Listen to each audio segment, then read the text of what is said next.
Today we are here to talk about my graduate thesis, which looked at two different treatment strategies and their effect on eliciting imitation in children with autism and childhood apraxia of speech. The first condition in my study was the person-directed condition, and during this condition we had a graduate student who was blind to the dependent variable, which was elicited imitations, and she provided all the stimulation during this condition. So for example, the stimulation would go that she would name the target sound, which would be either a speech sound or a non-speech sound, and then she would provide an example of the associated sound for that target, as well as then provide a prompt for the child to then do it. So for example, she would say, blow, you do it. Let's try H. Your turn. Nice trying H. Great trying, Morgan. Let's try M. You try. Nice trying. Let me hear your voice.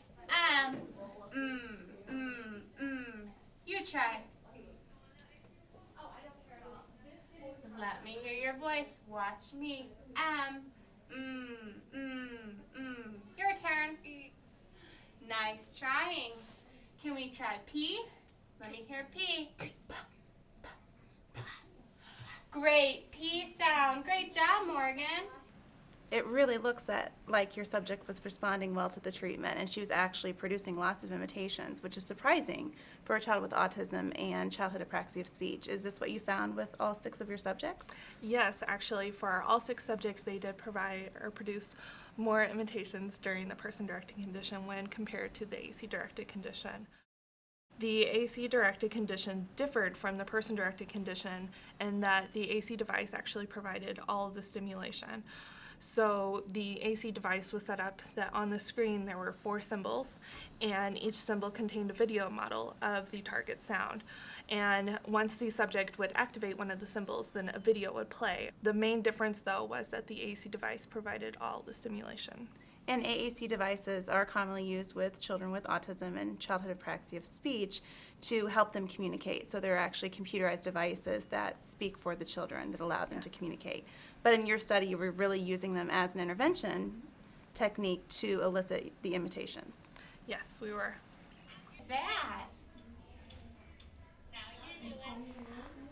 Cool. Morgan's turn. Nice try.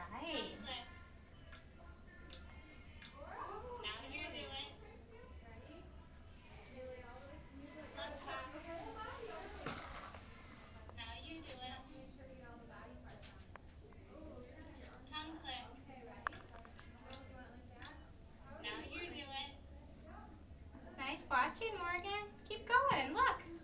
Blow. Now you do it.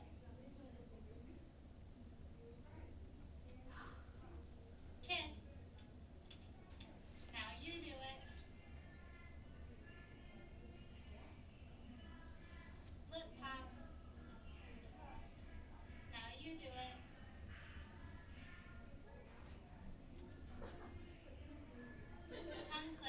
I think it's clear in this video that this child has great joint attention with the AAC device, but I think you can definitely notice that her imitations are not near as much as they were in the person-directed condition. Again, is this what you found with the other 6 subjects? Definitely so. All 6 subjects did produce minimal imitations during the AC-directed condition, but they did have better joint attention and less behavior. So were you surprised by these results? Is this what you predicted would come out of your study?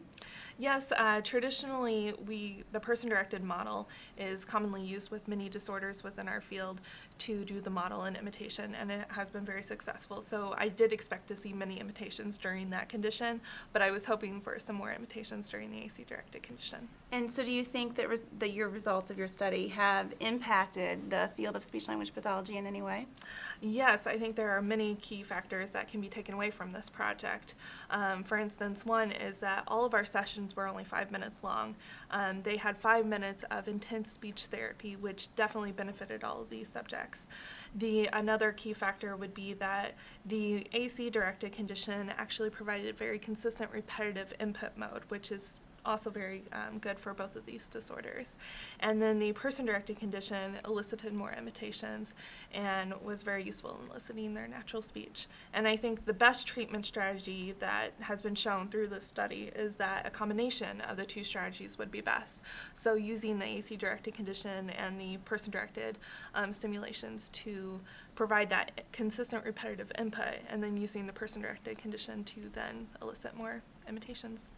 It's valuable research for us as supervisors. You know, we have several clients here that come to our clinic with both of these disorders, apraxia and autism, and it helps me as become a better supervisor to know what treatment techniques to guide my clinicians to implement. She was always very motivated, and I think as she talked about, you know, the joy of watching these children make accomplishments, you could see it all over her face every time she came into our offices to say, oh my gosh, you won't believe what this client did after receiving this treatment. You know, this client was producing the puss sound and the bus sound, and her excitement and enthusiasm over this project was wonderful.